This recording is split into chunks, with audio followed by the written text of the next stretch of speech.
You know that feeling, that tight, quiet ache in your chest when you look at your bank account and the numbers just don't match the life. You know you are supposed to be living. You've worked hard, you've tried, you've prayed, you've made vision boards, said your affirmations in the mirror, listened to every podcast about success and abundance and manifestation, and still, something is blocking you, something invisible, something you can't quite name. And that uncertainty, that gap between where you are and where you feel you belong, it is not just frustrating, it is exhausting. Maybe you started to wonder, what if I am the problem? What if I am doing it wrong? What if I am just not meant for the kind of life I dream about? I want you to stop right there, because that thought, that quiet, dangerous thought, is exactly what we're going to deal with today, not tomorrow, not when you feel more ready right now. Here's what nobody tells you about abundance. It is not about how hard you work. It is not about how smart you are, how many degrees you have, how many hours you hustle, or even how much you want it. Millions of people want a better life. Millions of people work themselves to the bone. And yet, some doors stay shut. Some checks never come. Some opportunities keep passing them by, as if there is an invisible wall between them and the life they deserve. That wall has a name, and it is not bad luck, it is not the economy, though yes, times are hard. It is not your zip code, your background, or the family you were born into. The wall is inside you. It is made of fear and old stories and words you've been speaking over yourself for years. Words so familiar you don't even hear them anymore. Things like, I never have enough. Money is hard to come by. People like me don't get those kinds of breaks. I'll believe it when I see it. Those words are not just thoughts. They are instructions, they are frequencies, and the universe, God, life, call it what you will. It takes notes. This teaching today is about one thing breaking through. Not with force, not with hustle, but with understanding. With a shift so deep in your spirit that everything around you begins to shift too. Because here's the truth that changed everything for the people who discovered it. What you carry on the inside always becomes your outside world. You are not stuck. You are not forgotten. You are not too late. You are simply blocked, and blocks, my friend, can be removed. So take a breath, get comfortable, and get ready. Because by the time we're done here today, you are going to see your life, your money, and your future in a way you never have before. Let me ask you something honest, and I want you to really sit with this question, not just hear it and move on.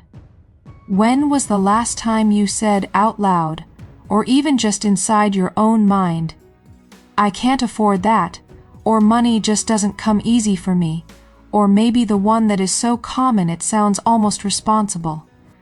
I have to be realistic. When was the last time you said those words? Because here is what most people never stop to realize. Those words feel like truth. They feel like wisdom. They feel like you are just being honest. Can I be honest with you about something that might sting a little?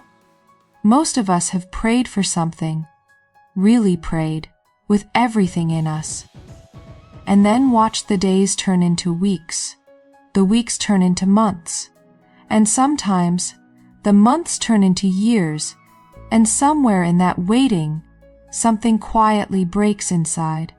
Not dramatically, not all at once, but slowly, piece by piece. Am I being passed over, forgotten, punished? And that feeling, that hollow, aching feeling of waiting without answers, that might be the single most faith-destroying experience a human being can go through. So I want to talk about divine timing today.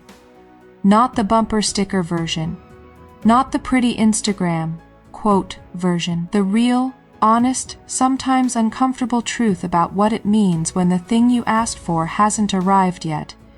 Here is what I want you to consider. When a GPS reroutes you, when it says recalculating, it is not punishing you. It is not ignoring your destination. It is not telling you that you don't. Okay, this next part, I need you to really hear me, because this might be the most important thing I say today.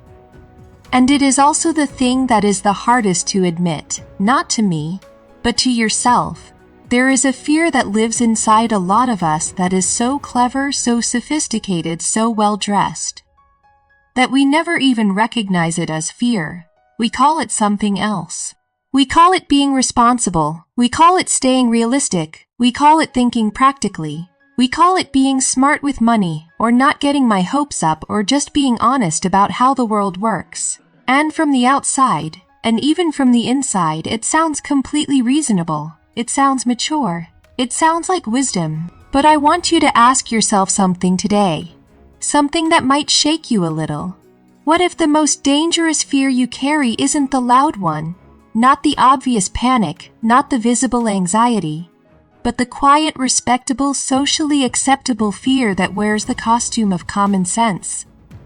Let me paint you a picture that might feel very familiar. Simona has a dream. Maybe it is starting a business. Maybe it is leaving a soul-crushing 9-to-5 that has been slowly dimming their light for years. Maybe it is writing a book, launching a creative project, investing in something that could genuinely change their financial situation, and they feel it. That spark, that pull. That unmistakable knowing that this is what I am supposed to be doing. And then the voice shows up, and it doesn't sound like fear. It sounds like their sensible aunt. It sounds like their cautious father. It sounds like every practical person they have ever respected. And it says, "But what about the bills? What if it doesn't work out? You have responsibilities. Now is not the right time, maybe when things are more stable. Maybe when the kids are older. Maybe when you have more saved. Maybe when the economy is better. Maybe when you feel more ready." And here is the brutal truth. Maybe when is the most expensive phrase in the English language. Because maybe when has cost more people more dreams, more opportunities, more abundance than any economic recession ever has. You know what the painful irony is? The very practicality that feels like it is protecting you is the thing that is keeping you broke. Not just financially, broke in your spirit, broke in your courage, broke in your willingness to believe that something better is actually available to you. I think about so many people across this country right now. Hardworking, talented, deeply capable people who are playing so small. Not because they lack ability, not because the opportunity isn't there, but because somewhere along the way they were taught directly or indirectly that dreaming too big was dangerous, that wanting too much was greedy, that believing in yourself too boldly was setting yourself up for humiliation. And so they shrink, they play it safe, they choose the certain small thing over the uncertain big thing, every time year after year. And then one day they look up and wonder why their life feels like it belongs to someone else. Here is how you tell the difference. And this is critical, between genuine wisdom and fear wearing a disguise. Wisdom says, "Let me think this through carefully, gather information, move with intention, and take the next step when I am prepared." Fear says, "Let me wait until every possible risk is eliminated, every question is answered, every doubt is resolved, and every person in my life has given me their approval." Wisdom moves even when uncertain. Fear waits forever for a certainty that never comes. And here is the thing about fear that most people don't talk about. Fear is not a sign that you are on the wrong path. Fear is often a sign that you are standing right at the edge of the next level of your life. The presence of fear does not mean turn back. It often means you are exactly where you need to be. Now think about every meaningful thing you have ever done in your life. Your first day at a new job, moving to a new city, starting a new relationship after being hurt. Every single one of those moments had fear in it. And you did it anyway. and something on the other side of that fear became part of your story. The breakthrough you are praying for right now, the financial shift, the open door, the new season, it is on the other side of a fear you have been calling practicality. It is time to call it what it is. Name it. Look at it directly and then make a different choice. Not a reckless choice, not a careless leap with your eyes closed, but a faithful step forward with intention, with trust, with the unshakable belief that the same force that holds the stars in place is absolutely capable of holding you. You were not built to play small. That is not why you are here. And deep down, deeper than the fear, deeper than the doubt, deeper than all the practical voices, you know that. We have talked about your words. We have talked about your alignment. We have talked about divine timing and the energy you carry and the fear you've been calling common sense. And now I want to bring you to the final piece. The one that almost nobody talks about. The one that quietly undoes everything else if you don't address it, receiving. Most people assume that if they just do the inner work, if they shift their mindset, speak better words, raise their energy, overcome their fear, then the abundance will come and they will naturally, easily welcome it in. But here is what actually happens for so many people. The door opens, the opportunity arrives. The money shows up, maybe not in the enormous dramatic way they imagined, but it shows up, a check arrives. Someone offers to help. An unexpected connection is made. A door that was closed suddenly swings open, and instead of walking through it with open arms, they hesitate. They second guess. They minimize it. They say, "Oh, it is not that much," or "I got lucky, it probably won't happen again," or "I don't want to get too excited in case it falls through," or "I don't deserve this. Someone else worked harder." And just like that, the very thing they prayed for, the very thing they worked on themselves to receive, they push it back out the door with their own hands. This is the final block, and it is one of the most heartbreaking ones, because it happens right at the finish line. Let me tell you why this happens, and it comes back to something we touched on earlier. Those deep, old beliefs about worth, about whether you genuinely, fundamentally believe you are allowed to have good things. In America, there is this complicated relationship with prosperity and guilt, especially if you come from a background where money was always scarce, where everyone around you was struggling, where having more than the people you love can feel like a betrayal, like you are leaving them behind, like you don't deserve something they didn't get, or maybe your background was religious, and somewhere along the way you absorbed the message, spoken or unspoken, that wanting money was somehow spiritually wrong, that wealth was corrupting, that godly people were supposed to struggle, or maybe you were taught that anything good that comes to you will eventually be taken away. So don't get too attached. Don't celebrate too early.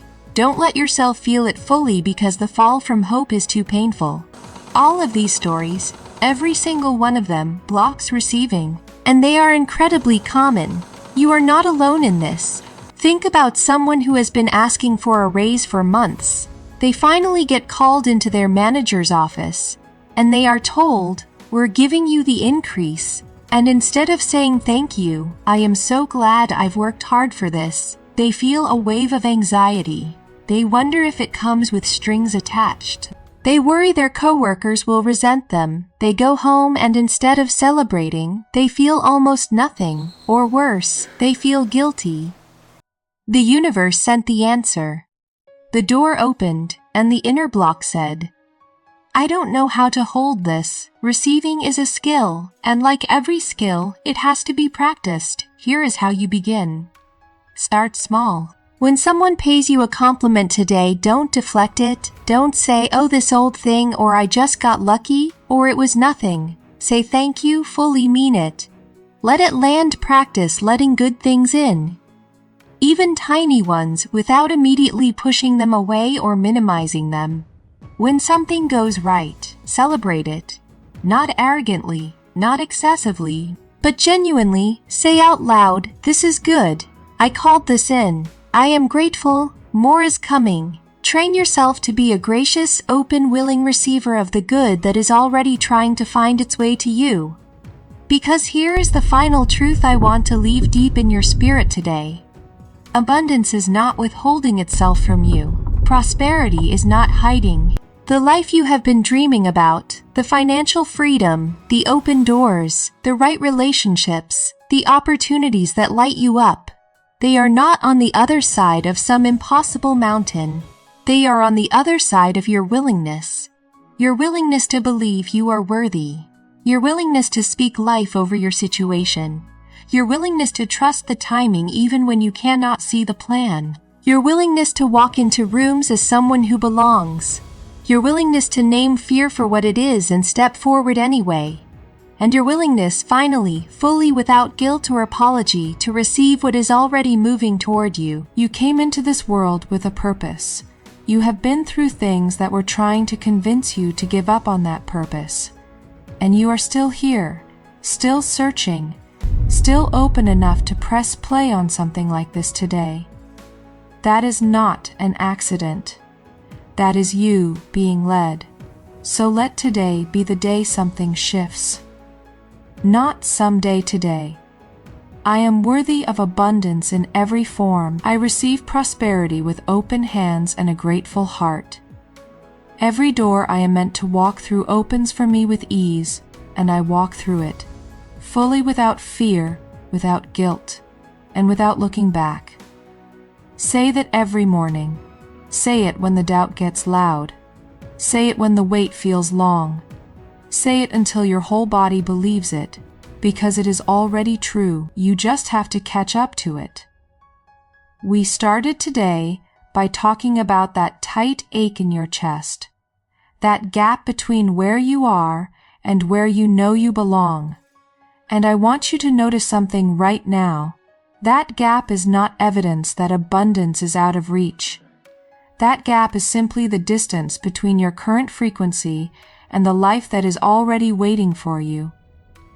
You now have the tools to close it, belief by belief, step by step, choice by choice. The block was never out there. It was never the economy, the timing, the people around you, the family you came from. The block was always something that could be moved, because it was always something that lived inside. And what lives inside, you have the power to change. Go do the work, speak the words. Trust the timing, walk into every room like you belong, and receive everything that comes to meet you, with both arms wide open. You've got this. I believe that completely. Now go live like you do too.